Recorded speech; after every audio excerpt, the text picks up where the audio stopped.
Good morning, High Street. Well, first I want to show off. You can see I'm not in my living room and kind of in a different angle in my office at church. So here is a banner that was given to me when I first arrived from the youth of High Street. And I don't know if you can tell, but there's a chalice right here. This is the base and the cup and the flame reaching up. And I've been appreciating the caring hands of this banner during this time of physical distancing. So today I'm going to take you a little bit on a wild ride of trying to make some connections, tell you a story, and then offer an invitation for you. We're wrapping up our month, and the theme this month has been integrity. And one of the ways I like to think about integrity is wholeness. The root integer, and integer is a whole number, so the root means wholeness. And one of the ways I like to think about wholeness is oneness. As Yvonne Sion, one of my colleagues, says, all we are one. And we definitely believe that as Unitarian Universalists. So one of the ways that I like to think about how we cultivate oneness is through this very funny word, a Latin word called storge. Storge is a kind of love, kind of like eros or philios or agape, that isn't talked about very much. It's not like the most passionate kind of love. Storge is the love that grows among people who share a common space, or who kind of rub up against each other in common kind of daily comings and goings. So coworkers or family sharing, the common space of a house, or people who ride the bus together on a daily route to work, from work,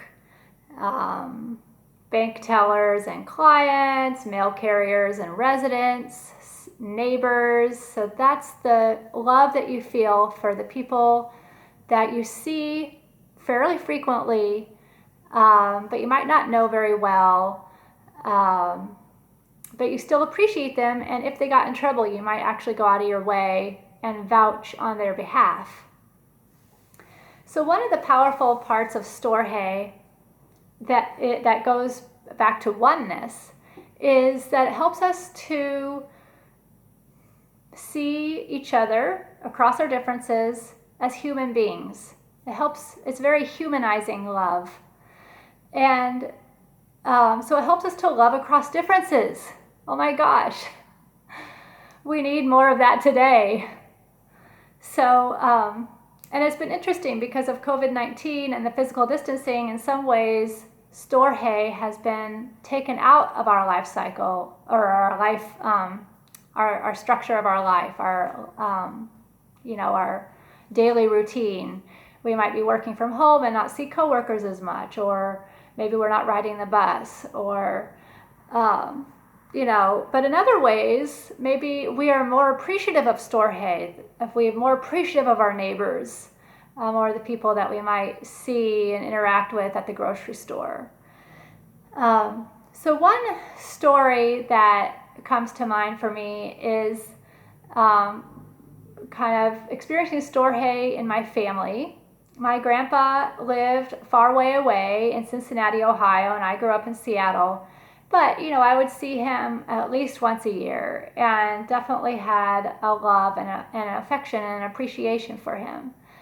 And when I was in college, I attended the World Trade Organization protests in Seattle, 1999. And I was, standing up against the corporate elite who were ruining the lives of small farm workers and landowners around the world. And my grandpa worked for a big evil corporation, and that was Procter and Gamble. And I did not think that he would even relate with what I had experienced and was so passionate about with the protests in Seattle. But I happened to visit him right after going, and he was driving me back from the airport, and he wanted to know what it was like and what I was thinking about and what I was passionate about and concerned about.